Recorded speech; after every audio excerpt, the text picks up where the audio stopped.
Diller-Odell Coach's Corner, a service of Sutton Repair and Heartland Bank.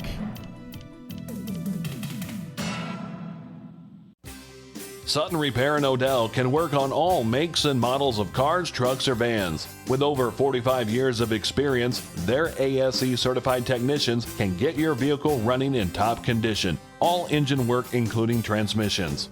They offer a 25-point inspection on all oil changes, computer diagnostics, and new tire sales. Open Monday through Friday, 8 to 5. Small town service, big time know-how. Sutton Repair in Odell.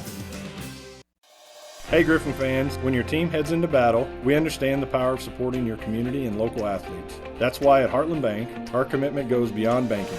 We invest in the hearts of our communities. Hi, I'm Market President Matt Raber and invite you to discover the Heartland Bank difference. Because when you choose Heartland Bank, you invest in local dreams and hometown victories. Heartland Bank, a proud supporter of Diller-Odell Athletics. Go Griffins. Member FDIC, Equal Housing Lender.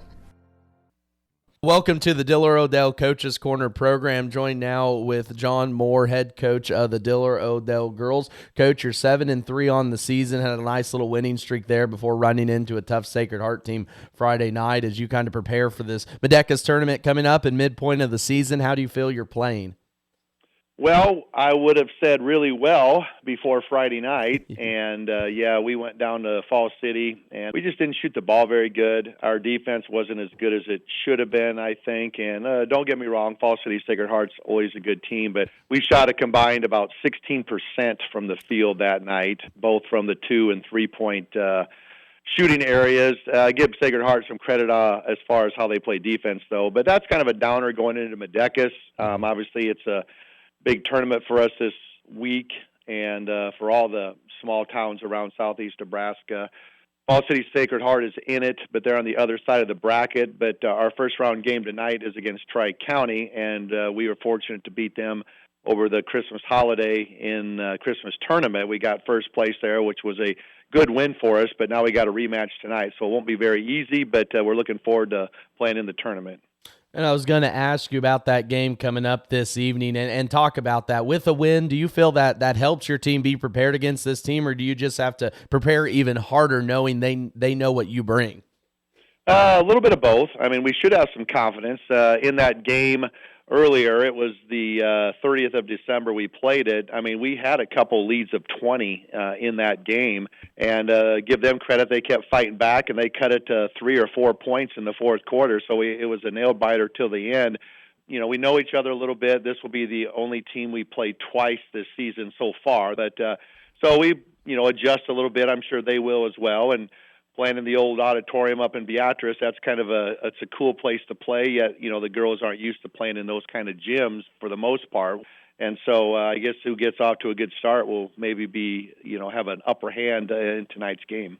And speak on the tournament a little bit. I know probably our listeners here in Kansas aren't as familiar as those in Nebraska, but what does this tournament mean in terms of just preparing for hopefully a postseason run and the history that goes into it here mid part of the year? Well, it's the oldest tournament in Nebraska besides the state tournament, and it allows the smaller classes, Class C and D classes in Nebraska, to have a 16-team tournament.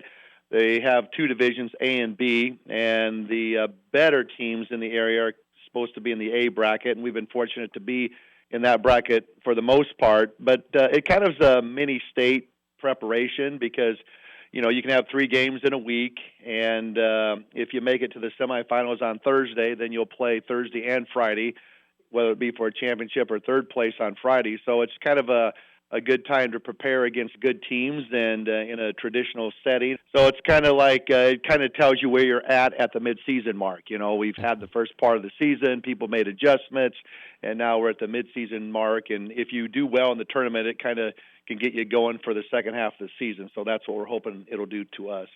Getting pretty good at these lead-ins here for me, John, but as you do look at the rest of the season, I know you talked about offense struggling there Friday, but what do you want to see from your team to make sure to ensure your spot in a postseason like before mentioned?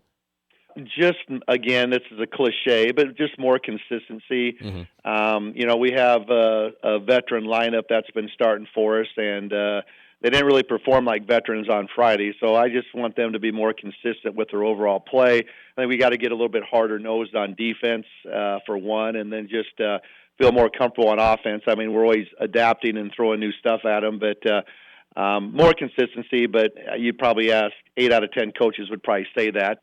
Well, I know it's a fun week to be able to play a lot of basketball in a short amount of time. I wish you luck in that tournament, and as always, thank you for your time. Again, talking with John Moore, head coach of the Diller-Odell girls basketball team. I thank you as always, John, and we'll look forward to chatting as the season rolls through. All right, thanks, Max, for covering us. We always appreciate that. Diller-Odell Coach's Corner, a service of Sutton Repair and Heartland Bank.